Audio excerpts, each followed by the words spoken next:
So firstly গাড়ির সামনে বসা, গাড়িতে কোনো ধরনের ফোন বা ডিভাইস না চালানো বা বই না পড়া, যাতে আপনি সবসময় সামনে বা সাইডে ফোকাস থাকে, যাতে আপনার কান আর চোখ সেম সিগন্যাল পায় অ্যান্ড ব্রেইনটা সবসময় একটা নর্মাল মোডে থাকে।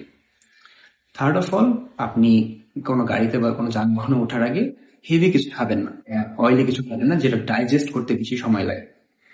অ্যান্ড ফোর্থলি বা ফাইনালি, আপনি চেষ্টা করবেন যত পারা যায় গাড়ি বা বাসে বা যে কোনো ক্লোজ যানবাহনে ওঠার। হ্যাঁ, প্রথম দিকে অনেক খারাপ লাগবে, হয়তো মোশন সিকনেস হবে 2-3 বার, বাট আপনি চিন্তা করবেন এটা একটা ইনভেস্টমেন্ট হিসাবে।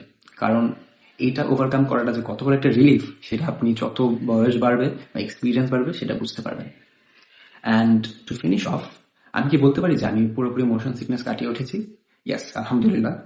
আমি অনেকভাবেই এটা এক্সট্রিমলি টেস্ট করেছি যে আমি অ্যাকচুয়ালি ফুললি ওভারকাম করতে পেরেছি কিনা।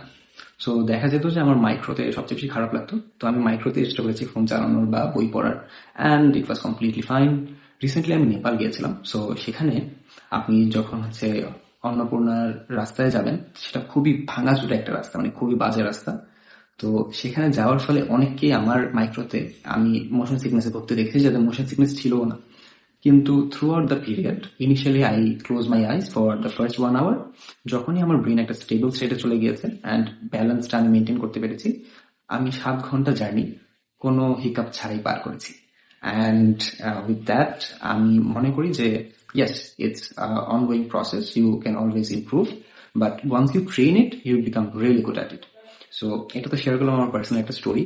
আমি পার্সোনালি চাবো যে আপনারা নিজেদের এই ফিয়ারটা ফেস করেন অ্যান্ড আপনারাও আমার মতো এই সমস্যাটা কাটিয়ে ওঠেন as soon as possible.